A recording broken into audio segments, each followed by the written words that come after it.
আসসালামু আলাইকুম। এমন একটা প্লেসে আসলাম ঘোরার জন্য। এই দেখেন কাশফুল গাছ, অনেক সুন্দর একটা প্লেস, ঘোরার মতো, দেখার মতো, বলতে গেলে একটা পিকনিক স্পটই আর কি। এই দেখেন কত সুন্দর একটা প্লেস। এখানে ঘুরতে মানে ঢাকার মাঝখানেই সুন্দর একটা প্লেস। ঢাকার মাঝখানে আপনারা ঘুরতে আসতে পারেন।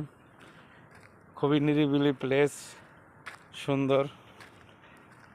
এই দেখেন কি, এই যে কাশফুল গাছ, অনেক সুন্দর একটা প্লেস। ঘুরতে চলে আসলাম, ভাবলাম আপনাদের সাথেও আপনাদেরকে শেয়ার করি। তো কেমন লাগলো প্লেসটা সবাই কমেন্ট করে জানাবেন। খুবই একটা নাইস প্লেস।